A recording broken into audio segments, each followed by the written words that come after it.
There's that, and I need to get my noise gate and noise suppressor out. On the background noise set. So let me know when you hear it that way. Check one. All right. Now I need to add the secondary sound source to be you. That one. Here it. Got that one.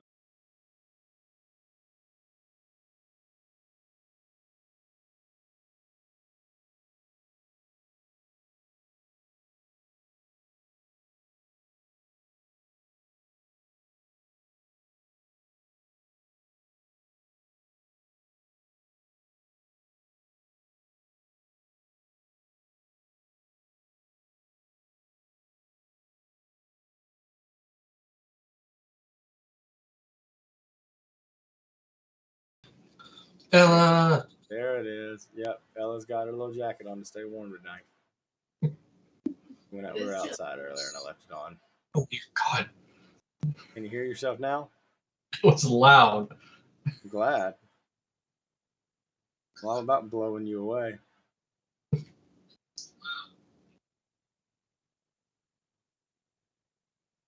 I think we're good on audio.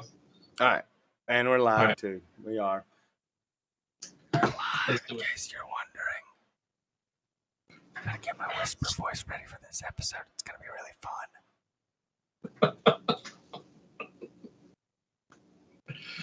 ahead and show me how you want to do it. I mean, do you remember the whisper song?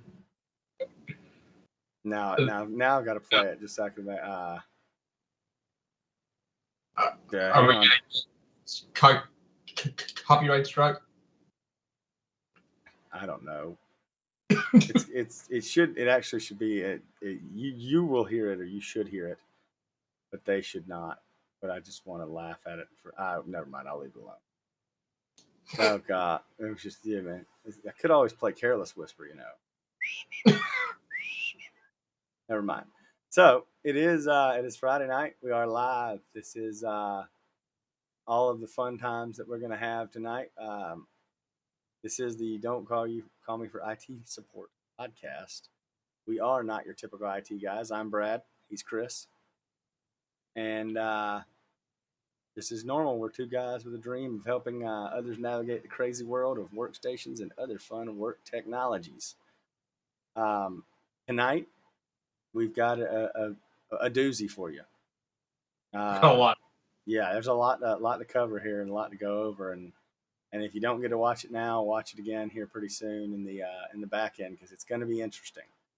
The biggest of those things is we're going to kind of talk about Alder Lake, but really, just to dive right in, to me, honestly, there's a whole lot here to unpack and why a new CPU to me is far less interesting than the new chipset that it's releasing with. And I think that's a big deal. I don't know about you, Chris, but I think it's a big deal. So we're going to talk about chipsets. We're going to kind of dive into what makes a chipset, what makes a workstation, tick. And I like to go about things probably the bass backwards way before we start talking about Z690 and all the new benefits and perks it has to it, and actually go on a little bit of a history lesson because history is how we get to our favorite places. So I'm going to jump over here and show everybody this lovely screen that shows us our old school image of a north bridge and a south bridge. So it's called chipsets because it literally was a set of chips that controlled I/O. So inputs and outputs were all, the CPU used to do absolutely nothing. It was all on a north bridge and a south bridge. So if you kind of look at this also gets into some of the overclocking properties of things because if you remember, there used to be a clock generator, a BLK base clock generator. All right, block-based clock generator. That clock generator sat beside the CPU and told the CPU how many megahertz it was running at in cycles between the other chipsets. All right. So for every cycle of it, that's how you got communication between the CPU and everything else. So you would overclock the clock generator, and that would make everything physically run faster because it was physically turning the frequency up on how fast things were going from everything to everything, as well as the number of CPU clock cycles. Now, all this kind of changed with Sandy Bridge. I can't remember if it was Sandy Bridge that was the first, but basically the Core series. When we went away from the Core 2 Duos and the Core 2 Quads, that was into the Core series. Yep. That was Sandy Bridge. Sandy. When we made that transition, we got rid of the North Bridge. And someone might ask, well, how do you get rid of a North Bridge? You don't get rid of it. It's built in now directly into the CPU. So if I go up here and I grab my lovely diagrams that I've been through all the live long afternoon and evening, here's the image I'd like to show. Back this one down here. And so this is the new kind of setup that we have coming out for LGA 1700, which is coming out with Alder Lake. There's a very similar setup for 11th gen and a very similar setup for the generations before that. But you got rid of the North Bridge and integrated the North Bridge directly onto the CPU package itself. Now, AMD with Ryzen has done this in a different way in that they have, with Ryzen, AMD has basically created an I/O die. So that's what it is, and that's one of those good things. Hang on one second. But you actually talk about, so let's I'll get you to start talking about this. So, and I want you to think about this too, because I want you to talk about it, and then I want you to tell you something that I found out earlier. So, what are some of the differences we know right now between Z690 and before? How are things a little different? All right, well, just based on what you can see right here on screen, what are some of the differences you can identify just looking at it? So that's from the Wikipedia link. No, that's actually this. So this document that I'm looking at is from Intel directly. Which link is it in the? It's not a link. It's a PDF that I had to go find. So I will show it to you. I'll show you where I got it from, though, in case anybody wants to find it, and I'll put the link in chat for everybody. So where is this? Back to motherboard diagrams. Go back to core processors. So here's the Intel content for technical resources. Now, if you dive into some of these things and find some of the stuff from the ARC page, the one thing that you will notice is that diving in that way, you might end up finding a few little unique pieces of information. Sometimes you have to be careful because Intel's fairly well known for accidentally leaking their own stuff. So that's actually a way that they've been known to accidentally do it before, is they post it there. And if you there's actually a link that I was looking at earlier, like, hey, some of this stuff is considered confidential. Log in to get your information. I'm sitting there going, I don't have an Intel login, so okay, it is what it is. Go ahead. I'm trying to find that document because I just can't. I can't. So if I send you that link, yeah, you go to that link and then you select Intel processors, 12th Gen, Volume 1. Okay. So it's a thing you're supposed to like semi-download, and then you'll see the chipset platform thing below there is Volume 1 too. And I'm going to talk about some of those documents. Everything's pulled from these PDFs that are available to everyone, from the platforms, and it goes all the way down to Core X and everything like that. The reason I've got all that information there is because I put that website there is because it's pretty powerful to look at all this stuff when you start to see some of the other things that are really interesting with it, Yep. And why I kind of think this is really cool is, and let me go find I actually physically need to find the 12th gen or the 11th gen one, because the 11th gen one actually blew my mind. So, you know, Chris, okay, while you're looking at it and trying to find some things, I'm gonna go ahead and talk about the biggest change, but there's some other changes. But I want you to, you can kind of look at it and maybe find some other. Biggest change is the DMI, or direct media interface link. So chipsets are called two different things depending on the company. So AMD just properly calls them a chipset. Intel, however, calls it a PCH, or a platform controller hub, which technically is what it actually is. The chipset just replaced what it was, and Intel, even in their marketing, calls it a chipset. But the actual true name that Intel uses is PCH. Um, but you'll hear them say, "Oh, the Z690 chipset," but the Z690 chipset is the PCH for Alder Lake. It's a chipset naming, because you'll also have, eventually you'll have, like, B640 and whatever, that kind of stuff. Yeah. So you're Yeah. going to have some other options out there. They're going to have some other names. And that's a fact. And then you have X299, which was a chipset, but they're all, like I said, they're all platform controller hubs by Intel standard, and they're all chipsets by, for some crazy thought of the message, by AMD standpoint of view. So just to kind of give you a fun thought about this, so the DMI is basically PCI Express lanes that tie the CPU to the chipset, or the platform controller hub. All right. Mm-hmm. So the biggest difference right now is that there are 8 DMI lanes from Alder Lake, but they are PCI Express 4.0 finally. And also, Z690 is the first chipset to be manufactured on Intel's very stable 14 nanometer node. Since they no longer need it for CPUs, they now use it for chipsets. That's how they usually work.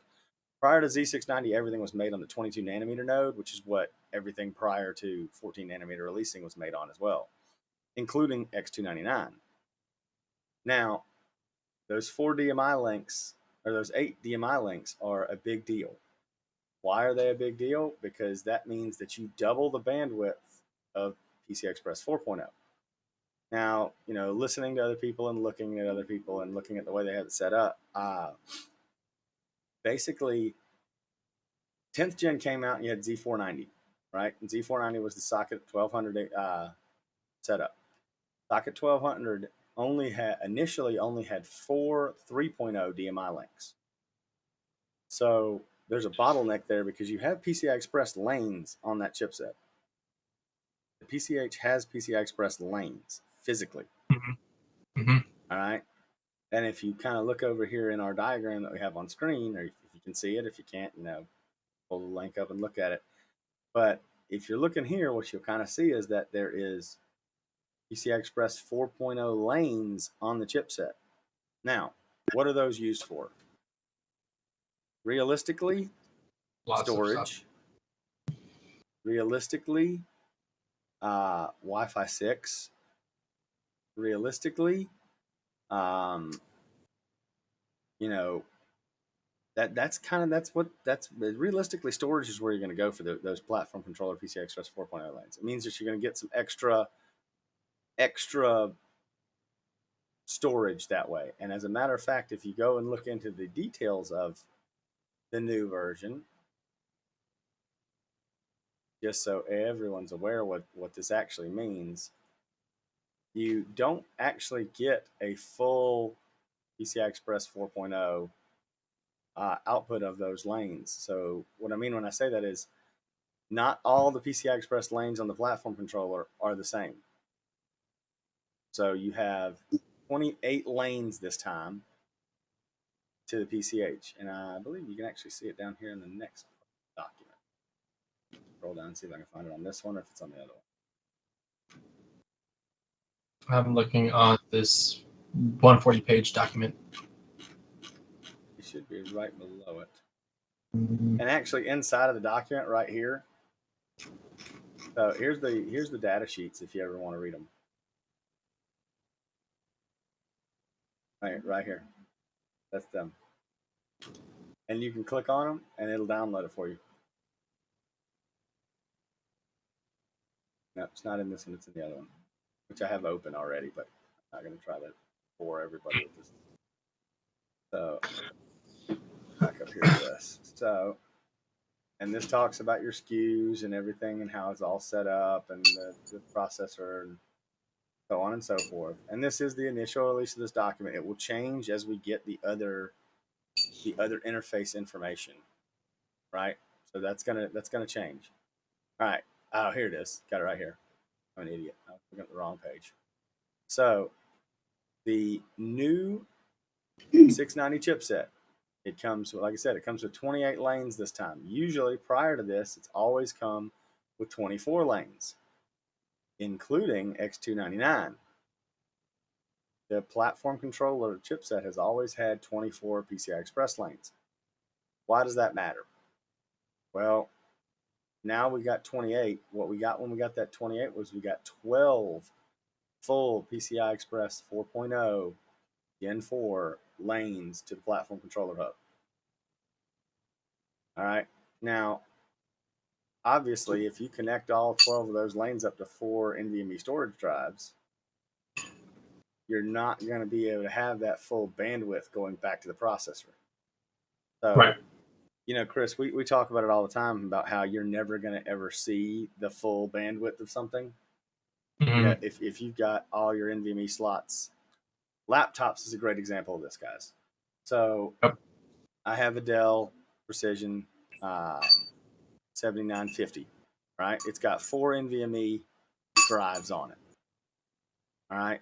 Of those 4 NVMe drives, not all 4 of them can be utilized by the CPU because the CPU only has 16 lanes for a processor, and then it's got to divide out. And usually the way it divides out, because it's got 20 total lanes on the CPU, that's what you're seeing up here. So you have 20 CPU lanes, so you've got to divide those out somehow.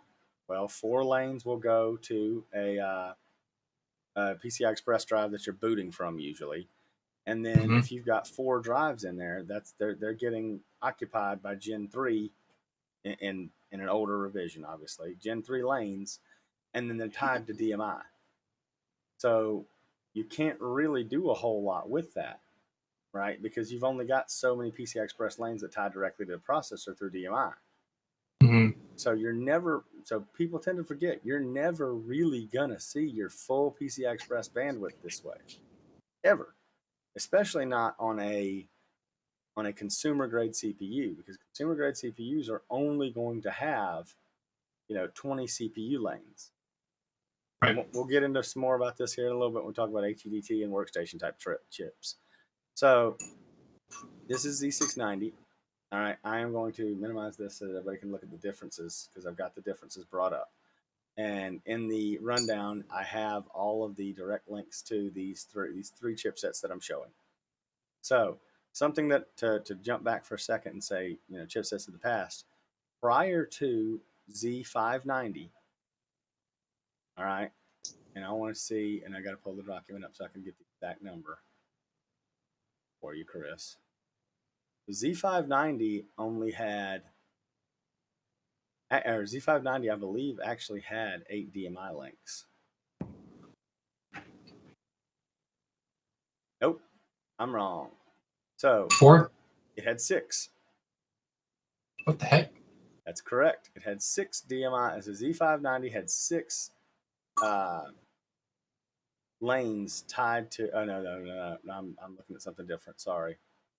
It had 8. It did have 8. So H510 and B560 only had 4. No. All right. What? And the Gen on the Z590 is Gen 3. links. They were Gen 3. They were Gen 3 links, so they were half the speed. Basically, the connection between the CPU and the actual chipset was half the speed currently on 11th gen chipsets. Right. And I bring this up because it's interesting, because prior to Z590, which got you 8 links, so basically you had W580, W590, There's W580, Z590, Q570, and H570 all had 8 links. So anything below that got 4. So I say all that to say this. So with Z490, you only had 4 lanes. So over 10th gen, on a 10th gen CPU, you physically only had 4 PCI Express 4.0 lanes to go to any other drives. And that's why you are fairly limited in your I/O and how fast things. If you're trying to copy from a external hard drive to a NVMe drive, that's why you're only able to see such a certain speed of copy, unless it's all staying directly on the platform controller hub, which I highly doubt usually. Then it's trying to run over those Gen 3 lanes that are tied over to the CPU. Which is going to limit the speed of your drive. It's going to massively limit the speed of your drive. By about half. Oh yeah, it's going to slow you down no matter what.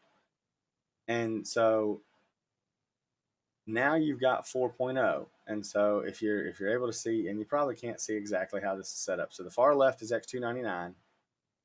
Yeah, I can't see any of that. And I figured you can. That's okay. So the far left is X299. The middle comparison here is Z590, and the one to the right is Z690. So the bus speed here for X299 and Z590 was 8 gigatransfers a second, which is PCI Express 3.0 by 8. All right. Yep. Shockingly, both of them were able to do that. Prior to that, it was 4 gigatransfers for Z490. All right. Now you got 16 gigatransfers a second on Z690. The Z690 chipset is now better than X299. It's the first time that's happened since Z590 tied it, and Z690 is finally beating it. Now, things are going to change in the spring when we get another chipset for newer products that come out based on Alder Lake and Alder Lake and Golden Cove and Grace Mountain, whatever you want to say, for the new HEDT chips. But things are going to change when those new processors come out. But remember, consumer grade stuff always comes out before workstation, HEDT and workstation and server chips. That's just the way Intel always has been. The similar setup occurs with AMD. It's because it takes less. There's less chip physically involved to make it, so they want to kind of test it out in a theoretical way, and this is a great way to test it out. So, just running down this setup so that everybody can kind of see it. You can kind of notice that, all right, and just so you know, all of them were manufactured on 22 nanometer prior to this new generation, which they increased the overall size of the chipset. Z690 chipset's a little bit larger in its physical dimensions. So X299, shockingly, 23 by 24 millimeters. Z590, so they could fit everything into it, was 25 by 24 millimeters. And Z690 was 28 by 25. So it's physically larger, which is how it can accommodate some of the extra stuff. In case you're wondering. Now, there's an awful lot of other things going on, just so you can see. There's a whole lot of newer systems and newer storage platforms and rapid storage technology setups that are occurring on this new Z690 chipset. So, just kind of giving you an idea and letting you see it all. This is a big deal though, because it's adding so many other things. So so with this, here's some of the major differences in my opinion that make sense. So Z590 only allowed you to have 6 SATA 6 ports. X299 you could have 8. All right. Z690 gave you 8. Z690 is giving you 8 SATA 6 ports again as well. All right. It's giving you built-in RAID configurations And those RAID configurations built onto the chipset include the PCI Express RAID. You didn't have that before. Like I said, this is a big difference, guys. This is huge. So you wouldn't need like a high point card. Well, how many boards did we look at that had 4 onboard NVMe slots, Chris, the other day? I think it was. Z690 has like 6 boards. It is crazy. Yeah, and it's got a bunch of. It's got some of them have like 3 and 4 onboard NVMe drives on board. Yeah. I think Asus had one board that could do 5. Yeah. So how is this different now? Well, here's one of the ways that it's a big difference in my opinion. So now you can actually have that one that's on that one drive that you connect directly to the CPU. That's your OS. Put a 2 terabyte for PCI Express 4.0 drive there. You're good to go. Then you could RAID 0 3 2 terabyte drives on the platform controller hub. Now, would you see full speed connections and moving stuff in between the two? Absolutely not. No. You're never going to see that. But you would be able to say, okay, I've got this RAIDed drive and I want to move to 4 PCI Express, or not 4, to 4 external NVMe drives at one time. And you would have full bandwidth to that because it's not across DMI, it's all across the platform controller hub. So you would have full bandwidth in that situation. And then, like I said, there's a various change to it. But you get an extra USB 3.2 Gen 2 20 gigabit port. They upgrade the integrated wireless on board. So Wi-Fi is now Wi-Fi 6E, which is technically considered Gig Plus over Wi-Fi. Gigabit plus Wi-Fi wireless, which is huge. All right. Supported, and here's my favorite one. So, supported PCI Express port configurations off the platform controller. All right. 1x16 plus 1x4, 2x8 plus 1x4, and so this is coming directly off the CPU. Sorry, not platform controller. So directly off the CPU. So you could actually do with the CPU setups before, you had more options because of the way it was set up. But now, because you have more integrated directly into the chipset, or PCI Express integrated in the chipset, it's taking one option away to where you could do one X8 card and then 3 X4 NVMe drives, and now saying you can have 2 cards and 1 NVMe drive. But the rest of those NVMe drives get handled by the PCH. It's actually taking some work off the processor for once, which is huge. I mean, it's something that doesn't change, and I think it's just a whole other party to look at. Now most of the Z690 boards that I've seen can't do SLI. Well, the functionality doesn't really work out that way on most of them. Oh, you're right. Yeah. Yeah, I mean, here's something else that's unique and coming with the new one that people are probably overlooking and not thinking about. But you can't read this, but I'm going to laugh at it when I say it. So Z590, 3 displays supported, which has always been the case. Especially, and I think about this from a laptop standpoint of view. If you buy a XE supported graphics card, if a laptop with the Iris Max on 12th gen, right? It's got an Iris Max, it's Iris XE, whatever you call it, but it's going to be like the laptop version. Mm-hmm. Right now, you only can support 2 external displays plus your monitor, your laptop built-in display. That's pretty normal. Yep. Z690, 4. So your internal laptop display and 3 monitors. Okay. So close the lid, and that means you've got 4 display outs. off a non-discrete GPU.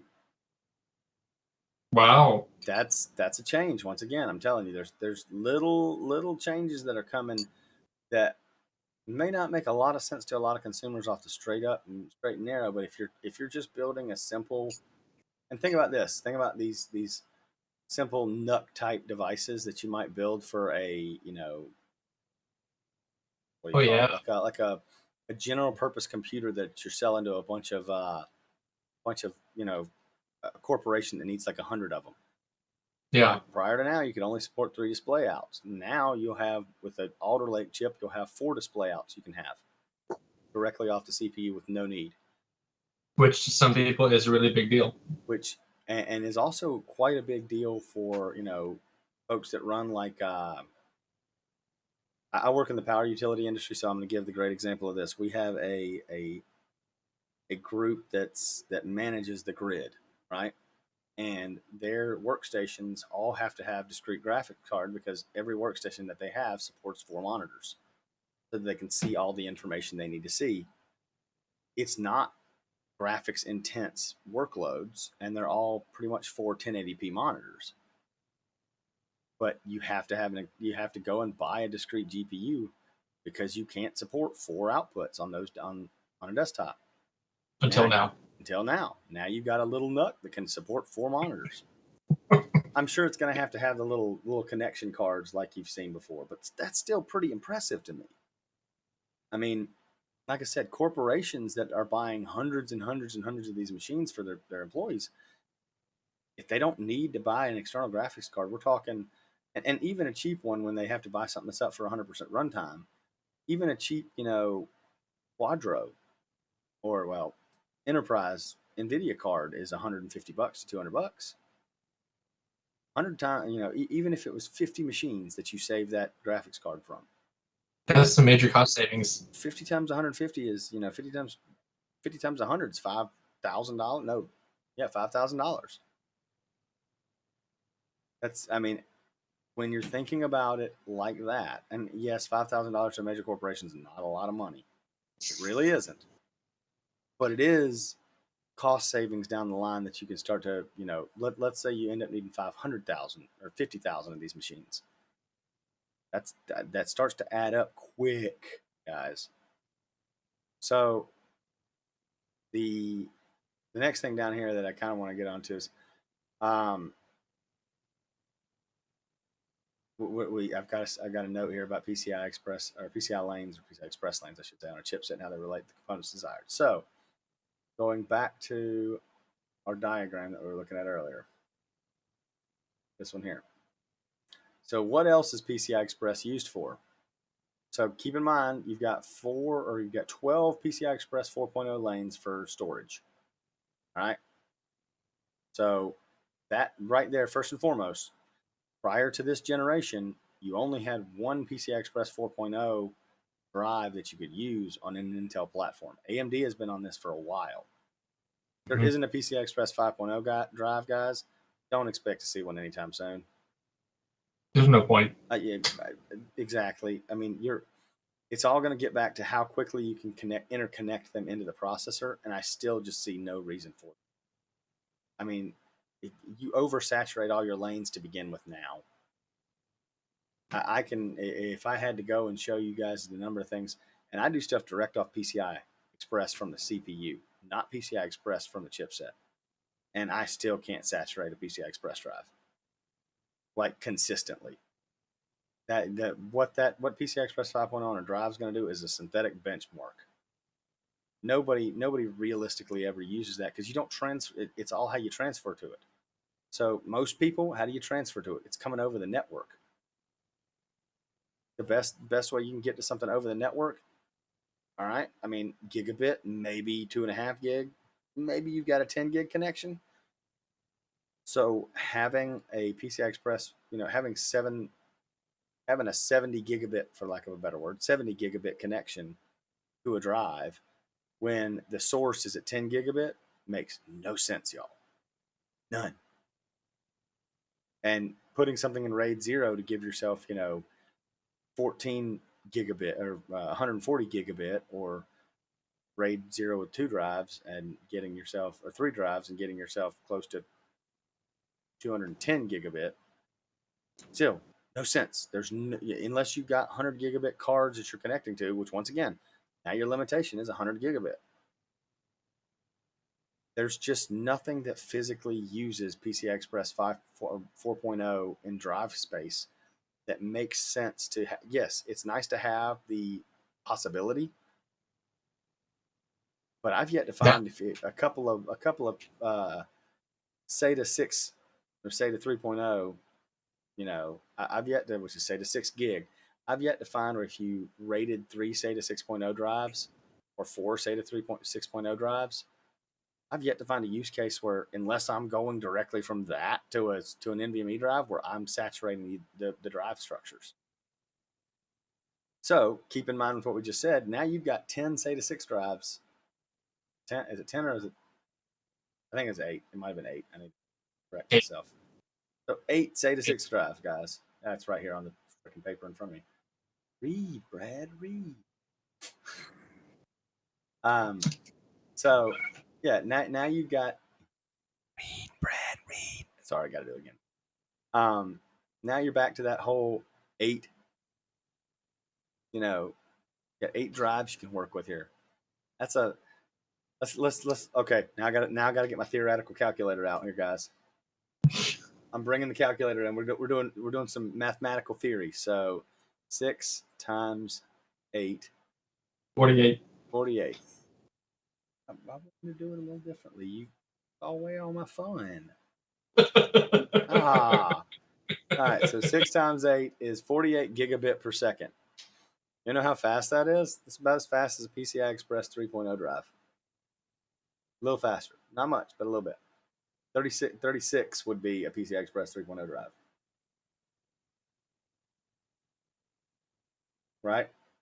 Am I right? Am I right in that thought? So, okay. So if you put eight SATA drives in here, rate them together. One, you're crazy. And I really would like to meet you and see what your use case for this is. But 2, Good Lord. You're getting to the point where, okay, maybe right there you could saturate all that RAID 0, those SATA 6 SSDs. You could RAID all of those over and have a lot of use case there. I mean, that's about it. And that would be faster than most Gen 4 SSDs. A little bit faster. But I mean, so that's what I'm saying. So that would be a use case where you could get it over to the platform controller hub that way. And use the platform controller hub and still have any of those drives and be able to move files between them. But I would imagine you're going to have more than 2 terabytes of storage and 6 or 8 drives like that. So I would hope you would. Maybe you got 8 terabytes and you bought one of those fancy 8 terabyte NVMe drives. But then once again, I'm questioning a lot of reasons why you're doing this on Alder Lake to begin with, or anything like that. Yeah, it's always good fun. Don't even get me started on prices for 8 terabyte NVMe's. Oh no. Yeah. No. Absolutely. So now we got to look at something really cool here too. So the next thing down. Ooh, I didn't know how many watts. That burns a little bit more wattage than I thought it would. 15 watts. So the C620 chipset, or PCH if you want to call it. All right. Guess what? This is the one for Ice Lake. This is Ice Lake's platform controller hub, ladies and gentlemen.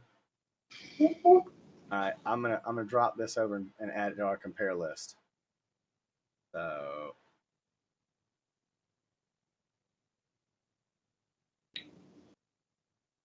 all right, so now it's dropped here in the middle. I'm gonna slide it over so it's next to it. I gotta slide it over so it makes it easier for me to read so I can look at it this way. So I'm gonna send this out. All right, here's how we have to laugh about this though. So C621A, which was launched in Q2 2020.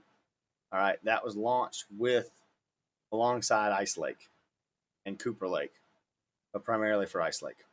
All right, it's a 15 watt. It's got a 15 watt TDP. Everything else is a 6 watt. That's the difference. All right, so it draws a little more power. Costs a little bit more, of course. All right, doesn't talk about DIMMs per channel and anything like that. It has 20 PCI Express 3.0 lanes assigned to it. So it doesn't have any PCI Express 4.0 lanes. It's okay.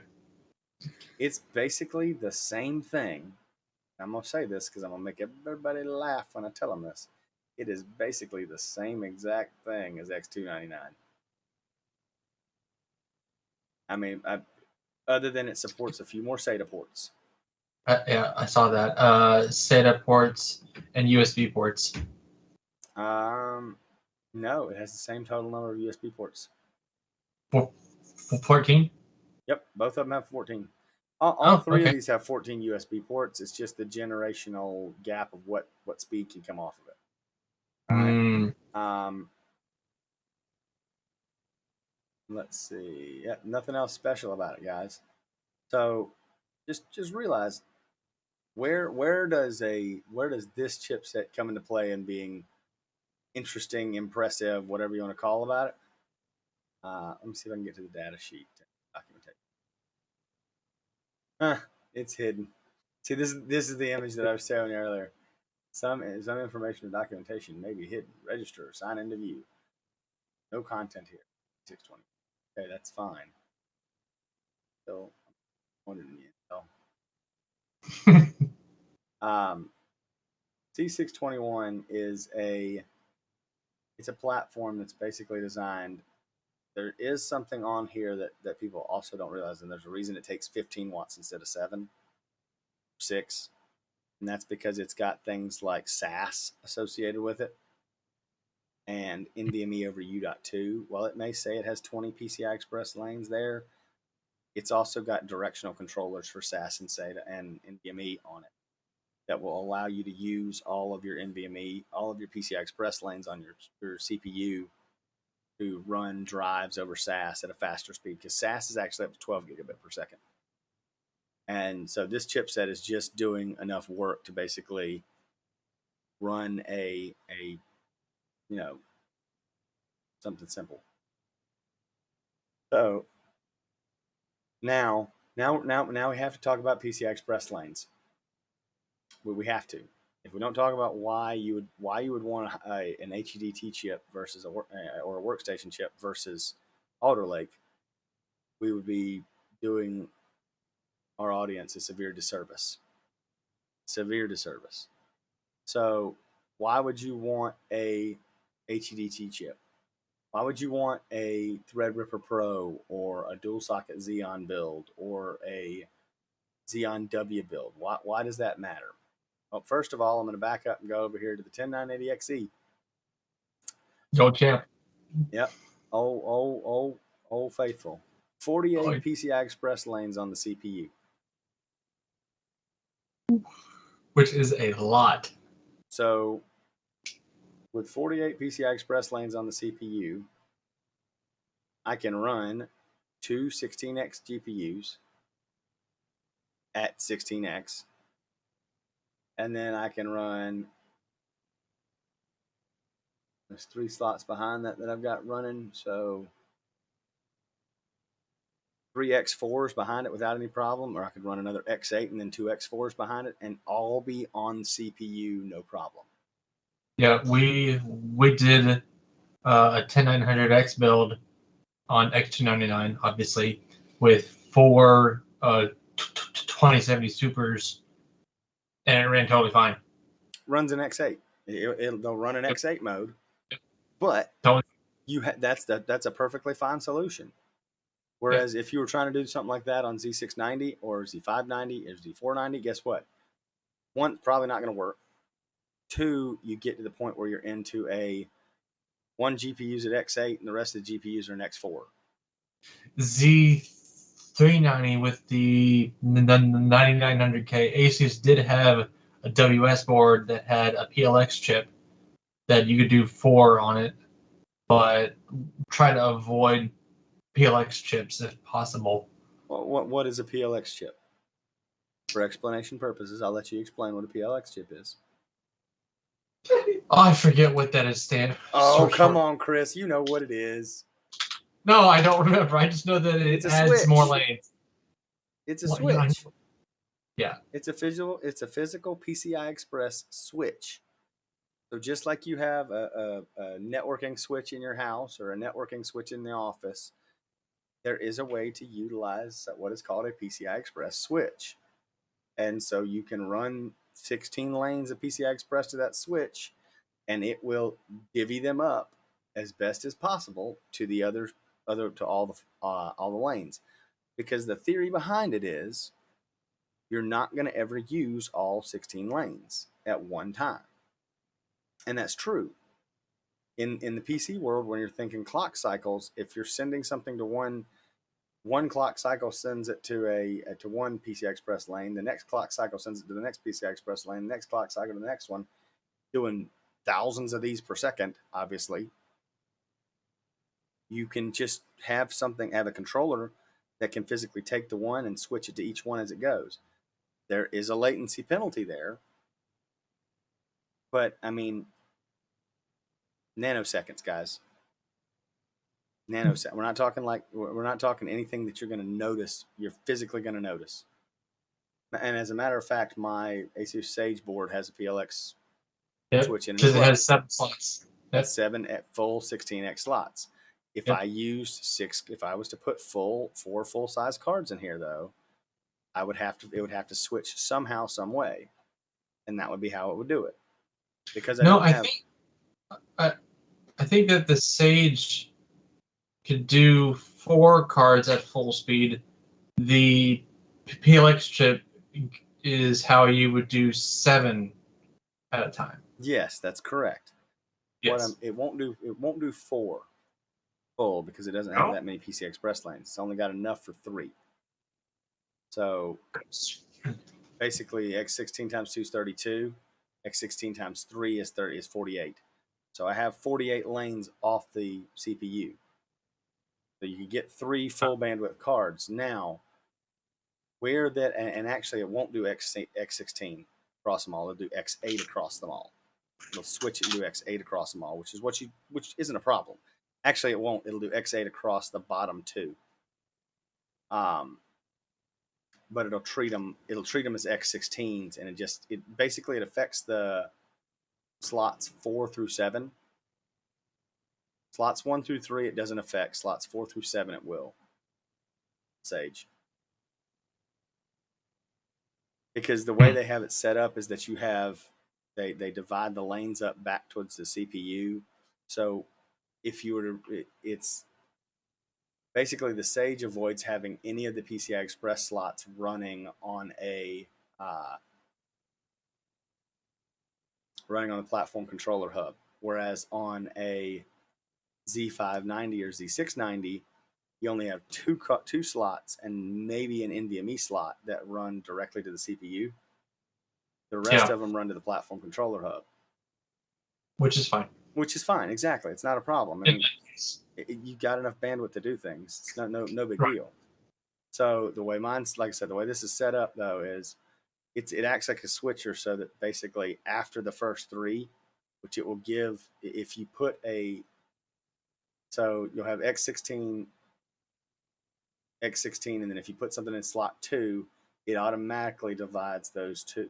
So you get x16 to slot 1 no matter what, x8 to slot 2. So it gives you 32 lanes to the first 3 slots, and then it will use a switcher to give you 4 x8 lanes, which would be the rest of the 16 lanes, but it's switching them, and that's how you get those 7 full x8 lanes. Basically, to get x16 on a Sage board, you have to do in 1, 3, 5, and 7. Those are the only ones that can. If you occupy the others, they drop to x8.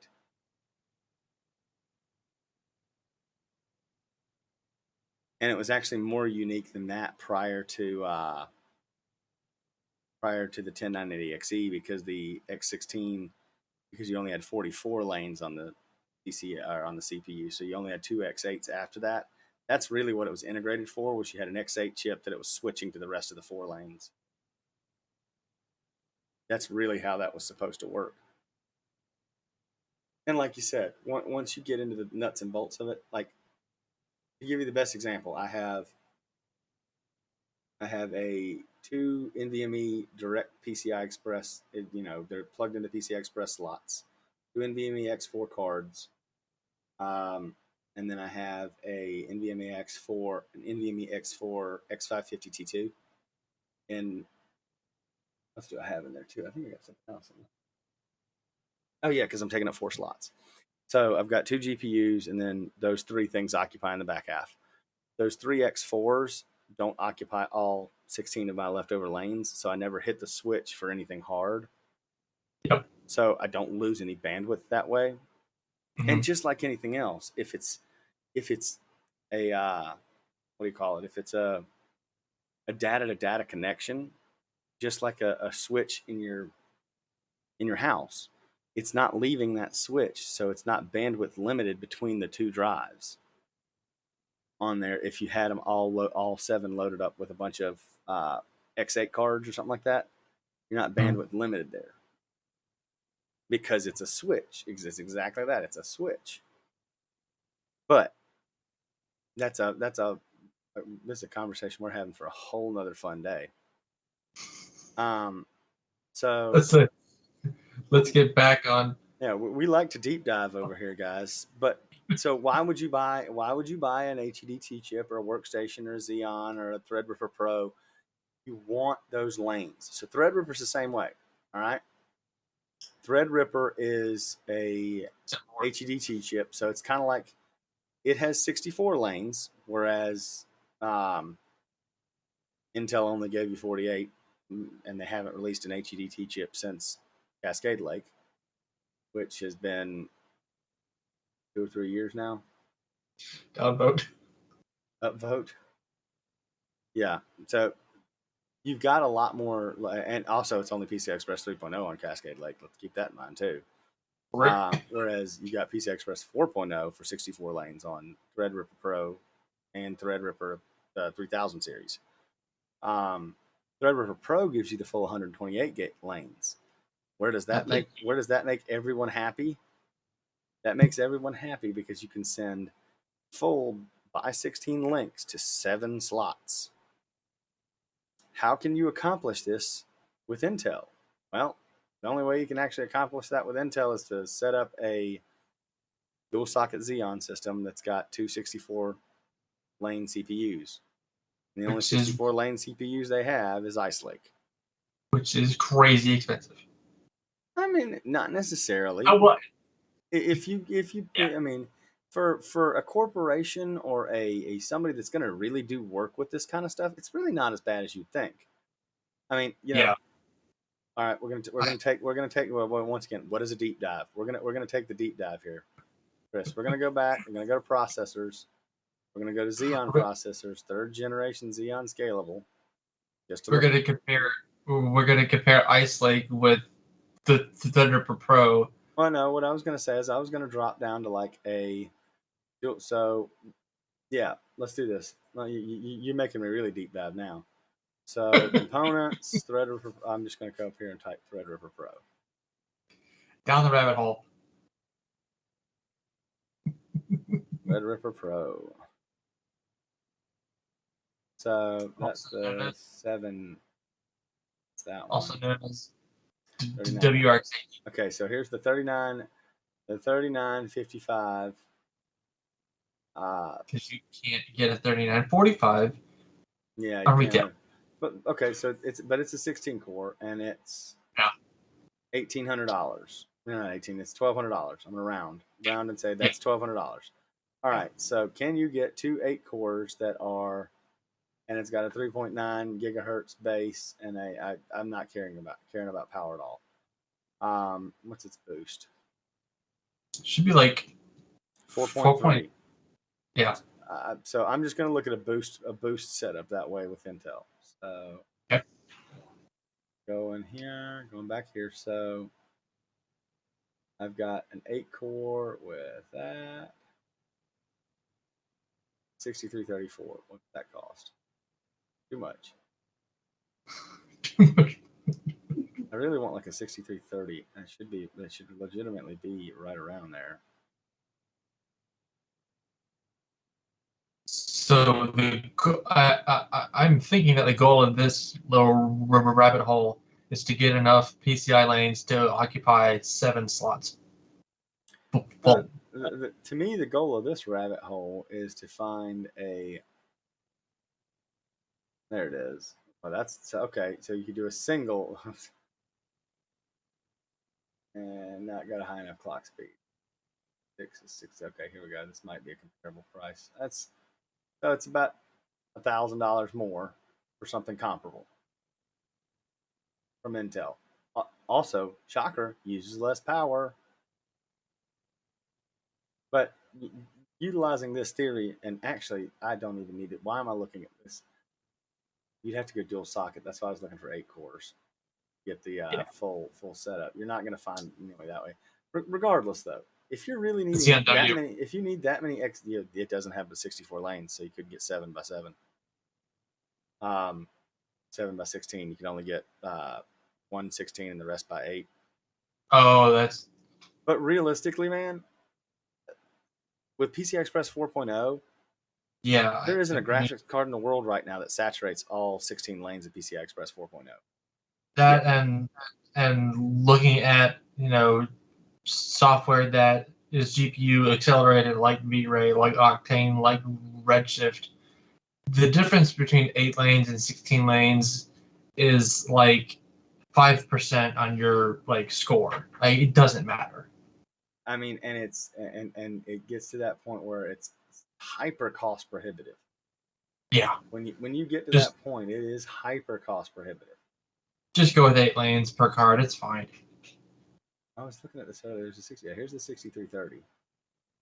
Here's what's shocking to me. The 6330, ladies and gentlemen, is a 28 core 56 thread part that is $500, basically $500 to $600 more.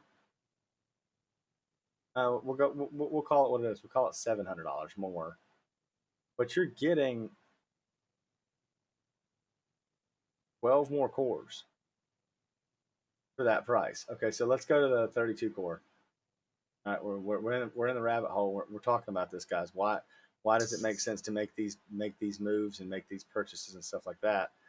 So a back up 3955, 3975, which is the 32 core. All right, so the 32 core is now more twice as expensive. All right, not twice. It's twice as expensive as it's more than twice as expensive as the original. So here's an instance where it would make sense. Okay, you could actually get, and this is where we talk about what we talk about all the time, Chris. You could get cheaper RAM with this and be better off with Ice Lake. Mm-hmm. Because you can because WRX 80 only has 8 slots per RAM. Yep. Which is a problem if you're trying to hit higher capacities. Then it forces you to use higher capacity DIMMs, which generally cost twice as much, if not 4 times. Yep. You start getting yourself into this. You start pigeonholing yourself, I should say. And WRX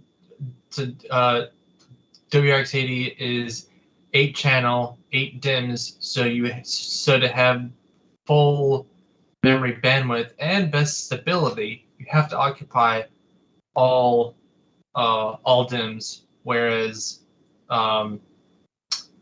Ice Lake is 8 channel, but it has 16 slots, so you don't have to occupy all of them. This is gonna make you laugh so hard. So, oh no, the Xeon Scalable Silver 4314. Okay. Not quite as high of a clock speed. That's okay, because you can buy 2 of these suckers. I'm gonna round and say that it's $750 in price. So for $1,500, you can have 32 cores, 64 threads. All right, $1,500, $1,000 less, You're going to have cheaper memory because you don't have to buy bigger DIMMs to get to the same amount of memory. Mm-hmm. And you are still at that same core setup. I didn't even go down to the silvers and look at the silvers because I didn't think twice to do it. And it's probably going to draw less power. Oh, a lot less Well, power. A lot less power. I mean, well, but there's two of them. they're 135 watts, Chris. 2 times Well, right. 135 is 270. In this two, So it's like it's the same. It's 10 watts. It's 10 watts cheaper. It's 10 watts less. Granted, it's a little bit slower clock speeds, guys. A little slower clock speeds. But if you can handle a little slower clock speed, that's actually not too terribly bad. Let's see if there's another one, another silver that's that way. That was. You can have more cores if you want with that one. The 53. I didn't even go down and look at some. Like I said, I didn't even look at these. I never look at the silvers for that reason because I don't think about them. But that's crazy to think about, though. You could do that. This does kind of make me wonder about Epic's offerings.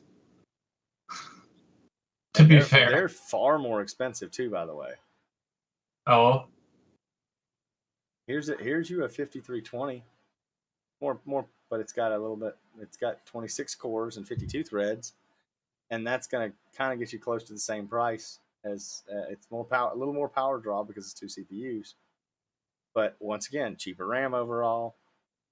I mean, well, we're talking semantics at this point because I mean, it is what it is. We found a way to get around the loophole.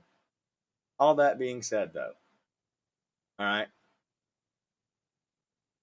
we've got a PCI Express lanes that run off the CPU.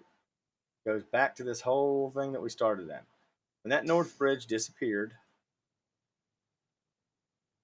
when they got rid of the North Bridge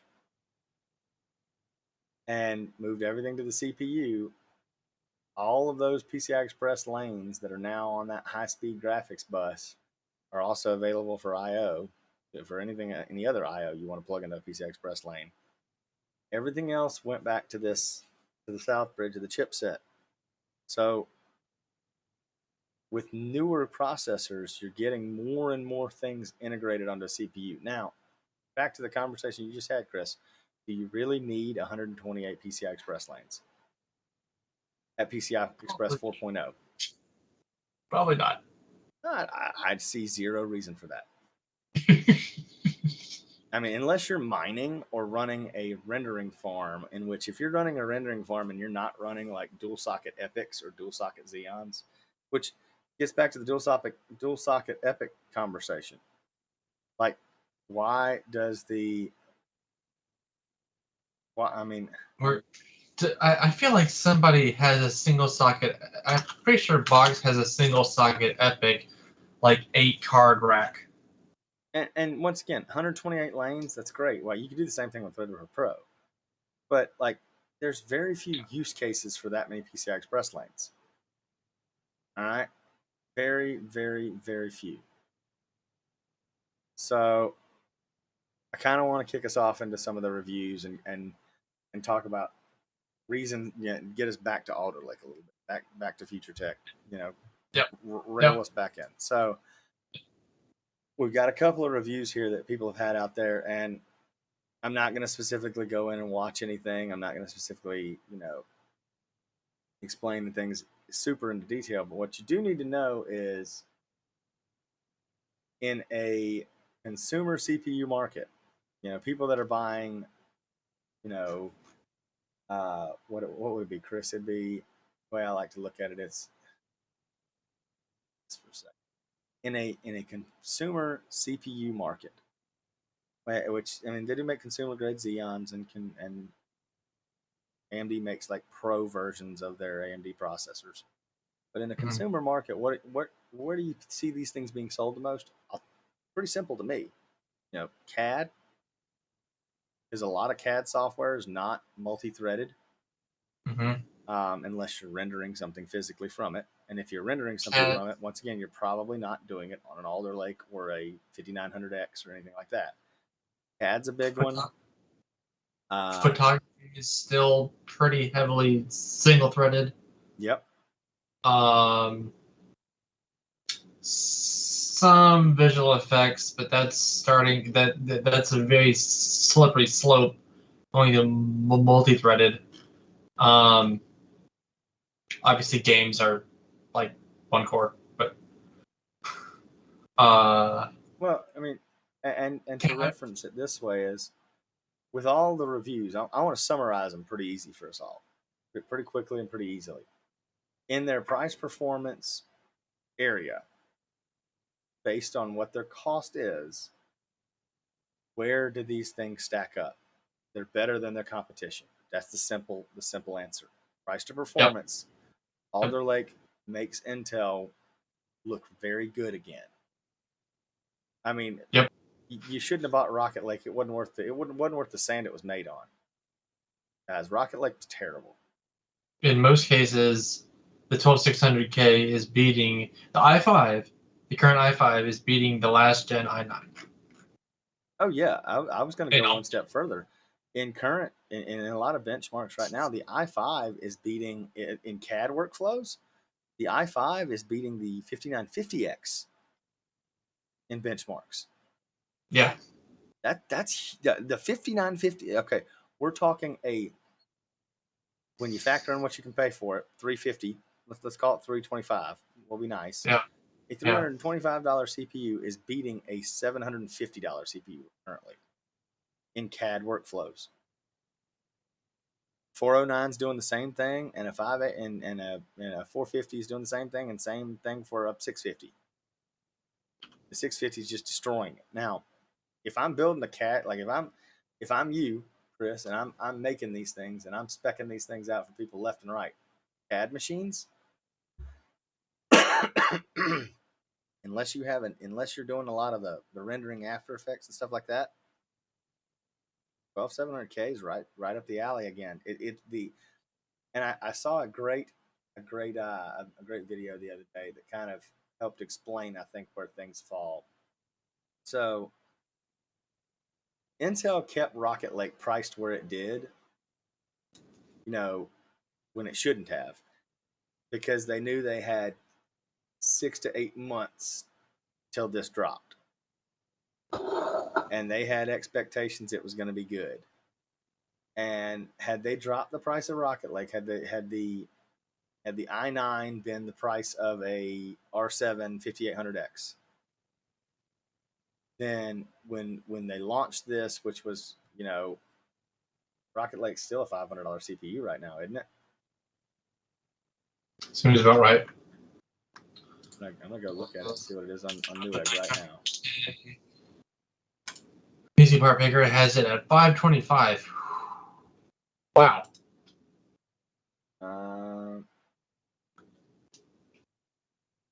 Yeah, it's $525 on Newegg for the i9. It's $525 on Newegg with the promo right now. Yep. All right. Yikes. So, $100 jump right now, basically, is what you're dealing with. For a lot more. Chris, I'd like to point this out. You can buy the 12700K right now on Newegg, y'all. Is it purchasable? It's purchasable. Add that sucker to a cart right now. All right, Chris, go buy you can only buy one per customer. Go buy you one because you need to buy you one right now. Let me see. Oh, it's $450. Hey, what do I source a 12700K for? Probably less than that because the MSRP is less than that. Well, let me rephrase. The distributor price is going to be less than that. But realistically, guys, let's $416. 416. Well, and you're giving away all your secrets now. Holy shit! You can buy the 12600K right now on Newegg for Probably 320. buy all of them. I don't think you can buy the 12700K. The No. 12900K. I mean, Oh. uh,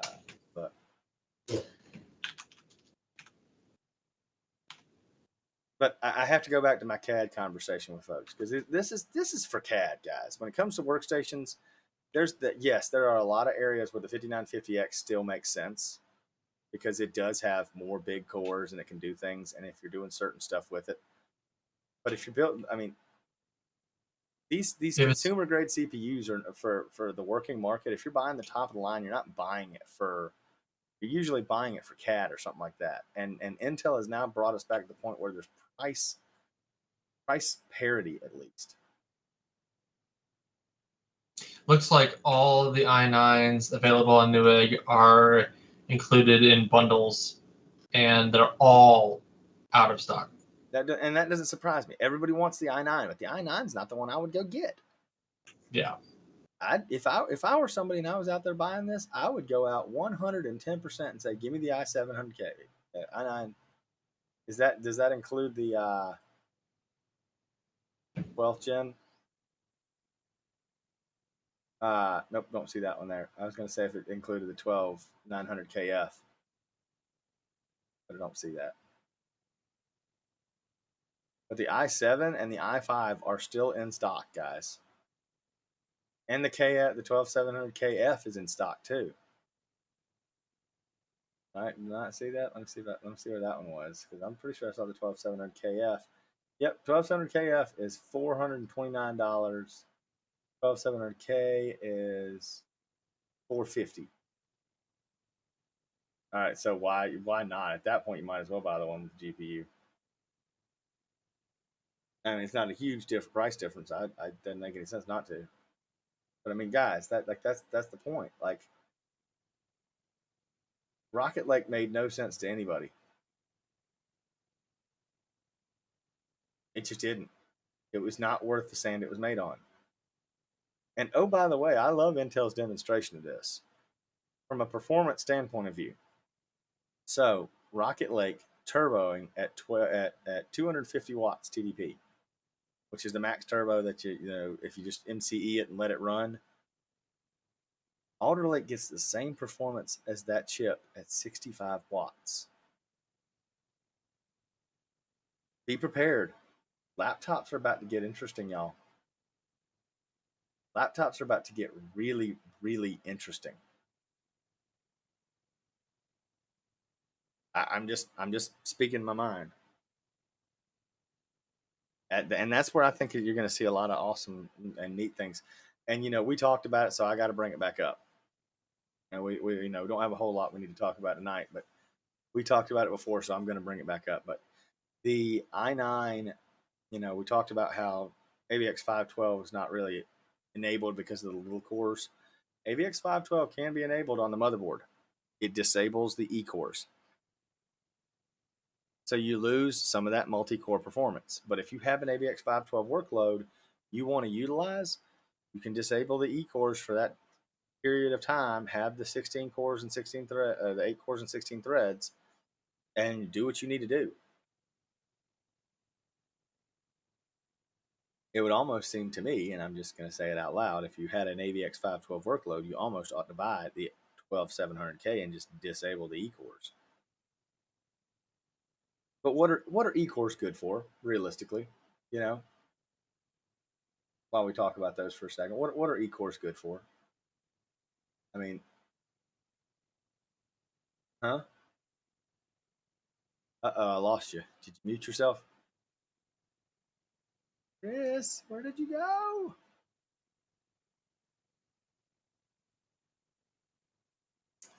Ba-da-ba-ba-da. While he's trying to find his voice, Chris has lost his voice, ladies and gentlemen.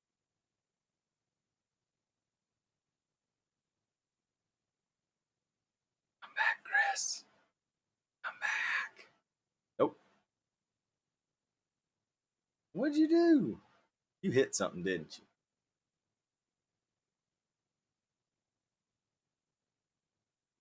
Oh man, now he's just smiling and giggling. I can see it.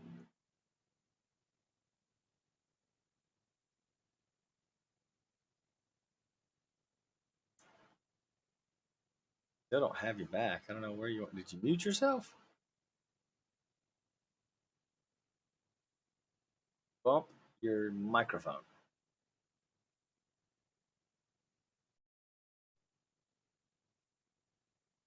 Lost Chris, ladies and gentlemen.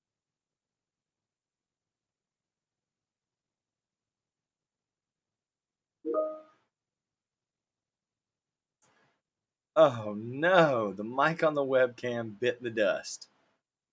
Here, let's do this. We can join. Well, call. You know you can call from Teams. Yes, we use Teams, ladies and gentlemen, in case you didn't know.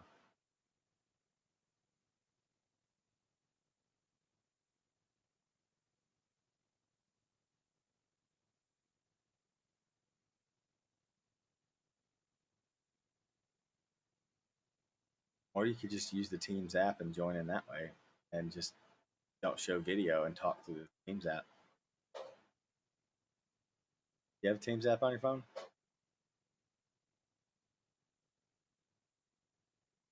I can't hear what you're saying, Chris. I'm looking at you laughing.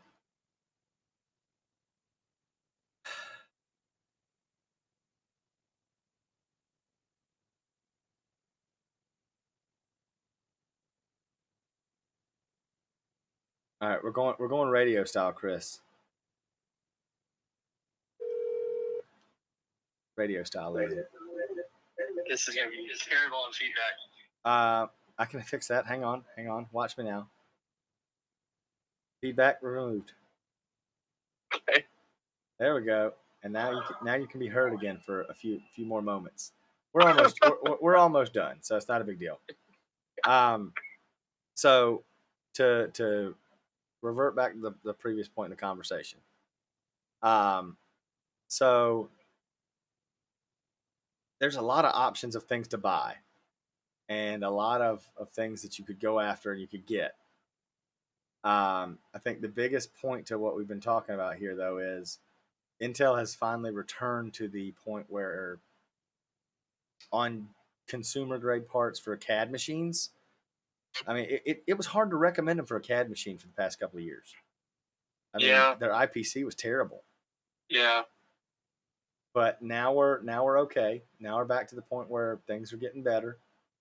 And that's okay. You know, we just have to accept what we have to accept sometimes.